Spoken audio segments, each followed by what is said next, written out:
কুড়িগ্রামে পানিতে তলিয়ে গেছে রাস্তাঘাট, আবাদি জমি ও বসতভিটা। বন্যা কবলিত লাখো মানুষের দুর্ভোগ চরমে। ধরলা নদী পাড়ের পাঁচগাছি এলাকা থেকে জানাচ্ছেন প্রতিনিধি ইউসুফ আলমগীর। ইউসুফ, কুড়িগ্রামের বন্যা পরিস্থিতি সম্পর্কে আমাদের জানাবেন।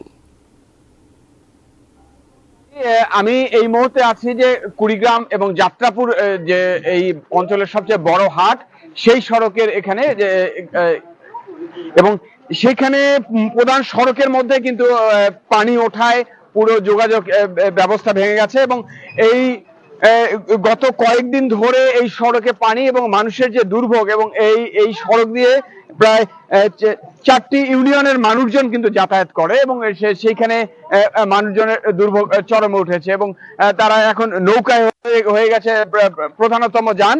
এবং জানিয়ে রাখতে চাই, কুড়িগ্রামের চর দ্বীপচর সহ প্রায় লক্ষাধিক মানুষ কিন্তু এই পানিবন্দী অবস্থায় আছে, বন্যা কবলিত অবস্থায় আছে এবং এই দুর্ভোগে থাকবার কারণে এই বিশাল অংশ জুড়ে যে চারণভূমিগুলো তলিয়ে গেছে, সেই সাথে যে গোখাদ্যের সংকট দেখা দিয়েছে এবং বিশেষ করে সুপেয় পানির অভাব রয়েছে, শুকনো খাবারের অভাব রয়েছে এবং এখন পর্যন্ত জেলা প্রশাসনের উদ্যোগে 21 লক্ষ টাকা এবং প্রায় 300 মেট্রিক টন চাল বরাদ্দ দেওয়া হয়েছে এই বন্যা কবলিত মানুষজনের কাছে।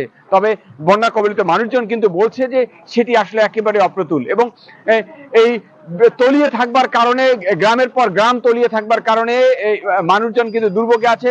অনেক উঁচু স্থানে আছে, পানি বাড়ার কারণে তারা অনেকে মনে করছেন সেই উঁচু স্থানগুলো কিন্তু তলিয়ে যাওয়ার উপক্রম হয়েছে এবং যার কারণে এই বন্যাটি আরো দীর্ঘস্থায়ী হলে মানুষজন কিন্তু আরো দুর্ভোগে পড়বে বলে বলছেন বন্যা কবলিত মানুষজন। মেহেদী।